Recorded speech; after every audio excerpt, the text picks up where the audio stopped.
Maray na hapon dyan mga kamami, maluto kita ngunyang kipinakro.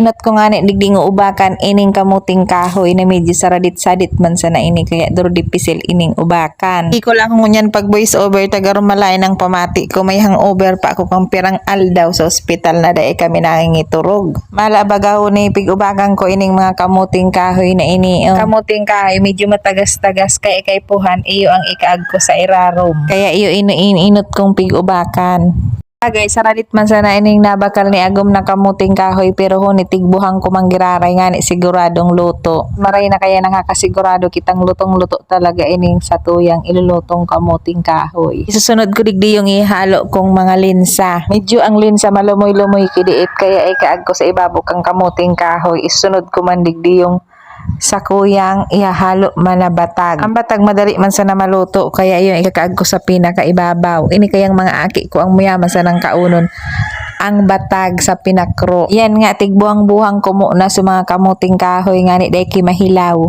Buang-buang ko man dyan sa mga linsa nga ni mas madali man maluto.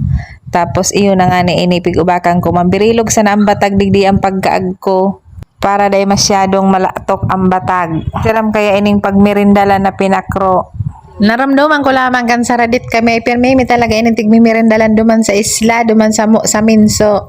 Lalo na pag nagbabagyo, dakol na nagakaturumbang batag, ang luwas ka ang pinakro na naman, maski na hilaw, basta ginataan, masiram na iyan. Nakulo na pala ninin sa kuyang pakroon, mapapano na lamang ining kasirola. Kub na naman kainin sa kuyang mga pagtaraning makata na man sindagang masiramunong ko digding pinakro. Naman dyan sa mga tugang kong harayo, di ka mo makakata na, magliwi-liwi na naman sana ka mo digdi. Mga kamami, bikolonon sa kuyang pag voice over, sa mga nagre-request dyan na mag voice over, akong Bicol, honi na baga, mga Bicolano.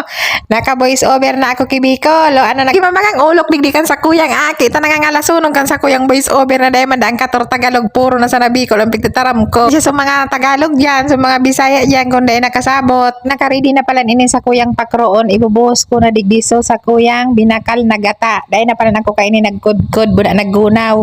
Buminakal na sana ako kay gata.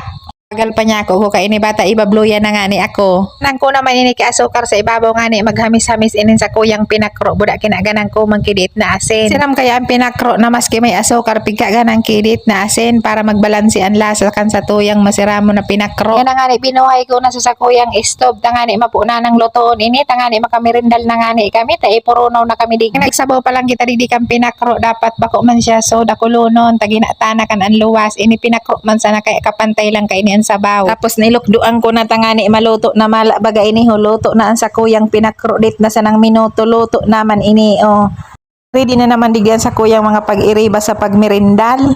Ang mahamuton ini sa kuyang pinakro na mamarong na talaga ang gata buda ining asukar na ikinaag ko. Luto na ang sakuyang pinakro, magmirindal kita. Salamat sa endo. God bless you all.